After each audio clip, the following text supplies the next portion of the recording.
First of all, I will say it. I see a lot of people taking the Broncos outright. If you're looking for plus money, they are 3-point dogs in this game. The Chargers just look like one of those teams. You know how it is in the NFL. Sometimes you can get better as the season goes on. Sometimes you can get worse. I think the Chargers are getting worse. They scored a total of 6 points against the Patriots last week. 6 points? For the love of God. And they're really banged up. This is an injury-laden team. And also, if you look at the totals in each of the Chargers' last 6 games, they've gone over 44, the total in this matchup, only once. And these are two under teams in a big way. Broncos 5-7 to the under. The Chargers are even worse. They are 3-9 to the under. I expect that Broncos defense to come alive, continue to play well. Chargers can't move the football. Under 44, Denver and LA at SoFi. I usually like unders in divisional matchups as well. Feels like the teams are familiar and they kind of know each other's strengths and weaknesses.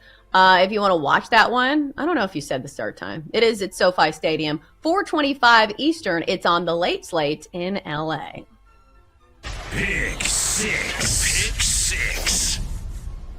All right, finally from me, I'm going to go with the over 44 between the Colts and the Bengals. We were waiting on a weather report. It looks like we're not going to have any type of precipitation and lower winds in Cincinnati. It's going to be cold, but still, I think both of these offenses can get it going. Starting with this Bengals defense, who gave up 400 yards of offense to the Steelers. Steelers. Have you seen their offense? They fired their offensive coordinator, and that was the game after. Still, you look at this Bengals defense, they have been pretty gratuitous. They have been very nice to opposing quarterbacks, at least when it comes to fantasy numbers. And plus, this is a Colts team that is not afraid to let Gardner Minshew sling it. He has thrown at least 40 times in 3 of their last 5 games. Then I think you get kind of a value here on the Bengals. Even without Joe Burrow, they still have a ton of weapons around Jake Browning, who has shown us what he can do with Jamar Chase, with T. Higgins, to all of the guys they have in that backfield. So I think we're going to see some points in this one. I'll take the Colts and Bengals over 44. It seems like a pretty low number. So let's take the over. We're seeing a very low total here, 27.5. And this was the big storyline last year. The under between these two teams was a perfect 16-0 in the last 16 matchups. Last year, it finally went over. So at 27.5, are we expecting either side to put up some points here? It took us overtime to get the over last year. I think that should be noted as well. Regulation did hit the under total. But I think the one thing the total makes me very curious here from this standpoint.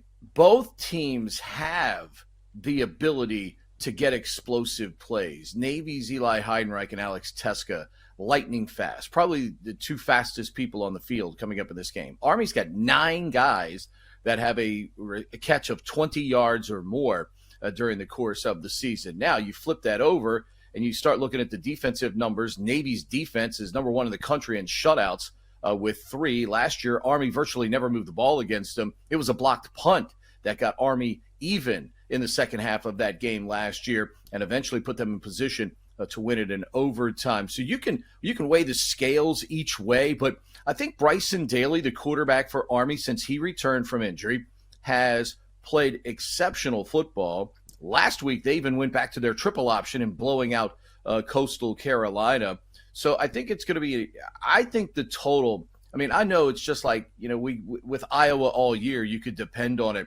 I think these two teams tomorrow are capable of getting into the high teens and maybe even hit 20 in this game because of the quality that's come back at the quarterback position. Army missed Daly for a while, and their offense was terrible. As soon as he returned, things perked up. Navy's had 4 different starting quarterbacks this year due to injury, and with Xavier Arline at least bringing some stability and an explosive ability himself, Navy has been better with him at the quarterback spot, being able to play consistent games. So total's intriguingly low. I thought we might get 30-31 for this game, but with the quarterbacks being healthy, I think that total might be up here coming up on Saturday.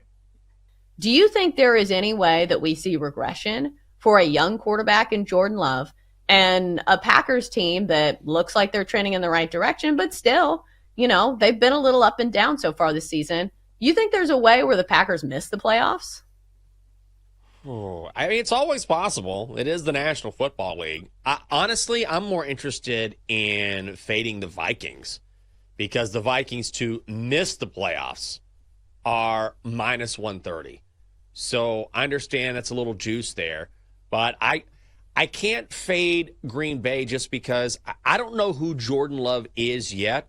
But like you were saying, they're trending in the right direction.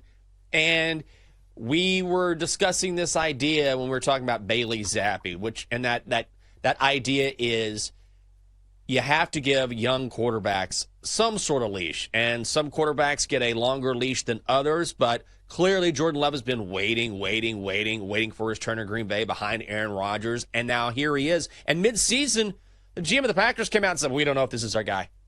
And all of a sudden, I'm not saying that had anything to do with it, but it's time. Jordan Love has had time, and now he's starting to become the quarterback, and maybe he is the quarterback the Packers have been waiting on. So I don't want to get in front of him and in front of the Packers right now because Jordan Love, I don't think, has reached his ceiling. That potential is still there. Whereas if you're looking at the Vikings conversely, I kind of feel like they've kind of topped off. Like they're kind of maxed out. Joshua Dobbs is a great story, but he's still not a great quarterback. And I feel like the Vikings are in a really nice fadeable spot here at minus 130 to miss the playoffs. So I like that bet better than the Packers. I think there are a lot of teams that are kind of in the mix in the NFC.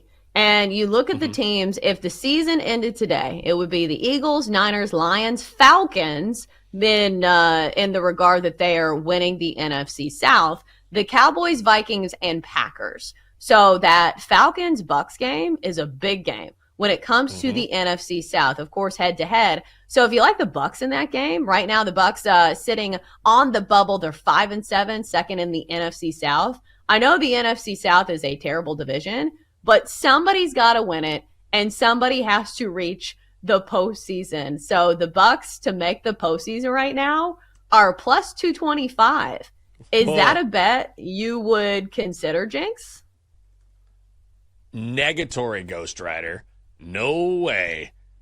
The Bucks? No, I don't want anything to do with that division at all. It's such trash. Like, you don't know what you're going to get from week in to week out. And ultimately, I think that if you're going to bet on a team, and I know this is a really basic way to look at it, you got to look at the quarterback play. And I don't want my hopes to ride with Baker Mayfield.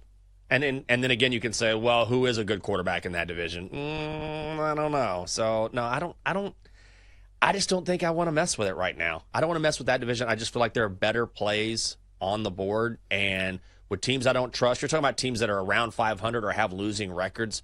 I don't want to put money on teams like that.